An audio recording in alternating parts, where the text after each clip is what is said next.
लग्नानंतर होईलच प्रेम भाग 34. स्टोरी सुरू करण्या अगोदर सर्वांना एक विनंती आहे. प्लीज कथा आवडली असेल तर कमेंट करा. मला तुमचे कमेंट्स वाचायला खूप आवडतात आणि जेणेकरून मला हे पण कळेल की तुम्हाला स्टोरी आवडत आहे.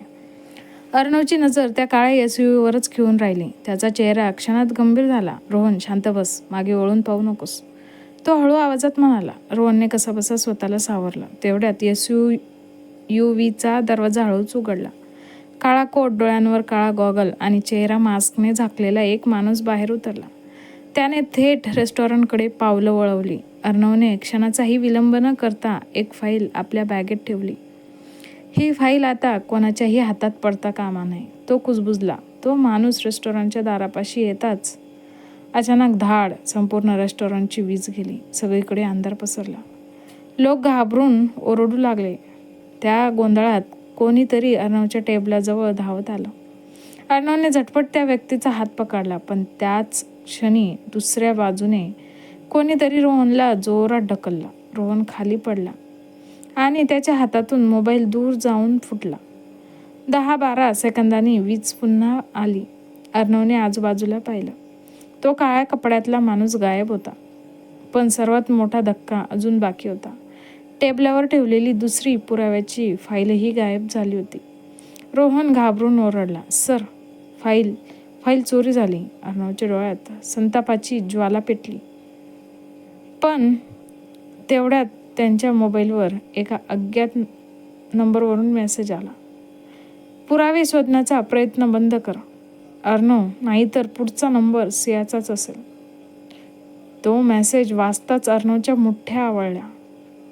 तो मनातच म्हणाला, आता हा खेळ तुमच्या नियमांनी नाही तर माझ्या नियमांनी खेळला जाईल.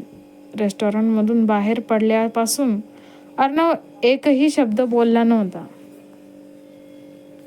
कार चालवत असताना त्याच्या डोळ्यांसमोरून रोहनने सांगितलेले सत्य, सियाचा जीव धोक्यात असल्याची धमकी आणि ती काळी SUV सतत फिरत होती. त्याने स्टेअरिंगवरची पकड आणखी घट्ट केली. काहीही झालं तरी सियाला काही होऊ देणार नाही, तो मनातच म्हणाला. काही वेळाने तो घरी पोचला. दार उघडताच सिया धावतच त्याच्या जवळ आली. आलात तुम्ही? किती उशीर केला? मी किती वेळ वाट पाहत होते. अर्णवने त्याच्याकडे पाहिलं, पण त्याच्या चेहऱ्यावर नेहमीचं हसू नव्हतं. सिया लगेच किचनमध्ये गेली आणि पाण्याचा ग्लास घेऊन आली. हे घ्या, पाणी प्या. अर्णवने तिच्या हातातून ग्लास घेतला, पण त्याचं लक्ष कुठेतरी हरवलं होतं. तो फक्त सियाकडे एकटक पाहत राहिला. सिया त्याच्या समोर बसली. अर्णव, काय झालं? ऑफिसमध्ये काही प्रॉब्लेम झाला का? अर्णव भानावर आला. नाही, काही नाही. सिया हलकंसं हसली. माझ्यापासून काही लपवू नका, तुमच्या चेहऱ्यावर सगळं दिसतंय. हे ऐकताच अर्णवच्या मनात वेदना दाटून आल्या.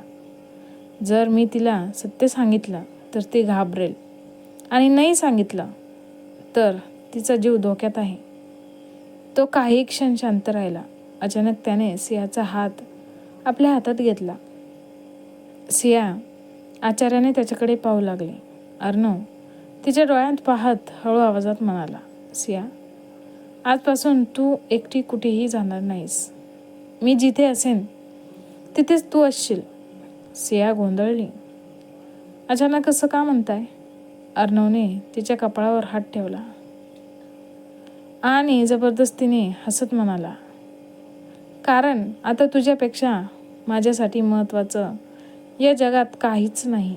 सिया त्याच्या मिठीत अलगद शिरली, पण अर्णवचे डोळे मात्र घराच्या खिडकीबाहेर खिळलेले होते.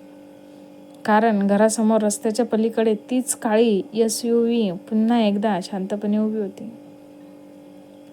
अर्णवने खिडकीतून पुन्हा एकदा बाहेर पाहिलं. ती काळी SUV अजूनही तिथेच उभी होती. त्याने मनातच निर्णय घेतला, जोपर्यंत त्या लोकांचा खरा चेहरा समोर येत नाही तोपर्यंत मी एक क्षणही बेसावध राहणार नाही. तो शांतपणे पडदे लावून घेतो. सियाला काहीच न सांगण्याचा निर्णय घेतो, कारण तिला घाबरवायचं त्याला नव्हतं. हळूहळू संध्याकाळची रात्र झाली. काही वेळाने ती काळी SUV तिथून निघून गेले. अर्णवने सुटकेचा निश्वास टाकला. पण त्याची सावधगिरी मात्र तशीच कायम होती. खाली डायनिंग टेबलवर सगळे एकत्र जेवायला बसले. सिया नेहमीप्रमाणे सगळ्यांना प्रेमाने वाढत होती, पण तिचं लक्ष सतत अर्णवकडेच होतं. अर्णव मात्र शांत होता. तो फारसं बोलत नव्हता. जेवण झाल्यावर सगळेजण आपापल्या खोलीत गेले. खोलीत आल्यावर अर्णव बाल्कनीत जाऊन उभा राहिला. त्याचे डोळे दूरवर स्थिरावले होते. बेडवर बसलेली सिया मात्र त्याच्याकडेच पाहत होती. तिच्या मनात विचारांचं वादळ सुरू होतं. आपल्या लग्नाला इतके दिवस झाले, पण मीच त्यांना कधी जवळ येऊ दिलं नाही. नेहमी कधी लाजले, कधी कारण काढलं. म्हणून तर ते माझ्यावर नाराज नाहीत ना. तिने आरशात स्वतःकडे पाहिले आणि हलकंसं हसली. अर्णवने कधीच माझ्यावर जबरदस्ती नाही केली. नेहमी माझ्या मनाचा विचार केला, पण मीच त्यांच्या प्रेमाला पूर्णपणे स्वीकारलं नाही.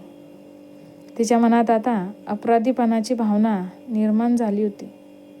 तिने धाडस करून बाल्कनीत जाऊन अर्णवच्या शेजारी उभी राहिली.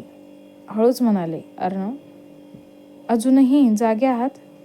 अर्णव भानावर आला आणि हलकंसं हसला. हो, फक्त थोडा विचार करत होतो. सियाने त्याच्याकडे पाहिलं. तिला वाटलं आज काहीतरी बोलायलाच हवं. ती हळूच त्याच्या हातावर आपला हात ठेवते. अर्णव तिच्याकडे आश्चर्याने पाहतो आणि सिया लाजत नजर खाली करते. कसा वाटला आजचा भाग कमेंट करून नक्की सांगा आणि पुढच्या भागासाठी लाईक, शेअर, सबस्क्राईब करायला विसरू नका. धन्यवाद.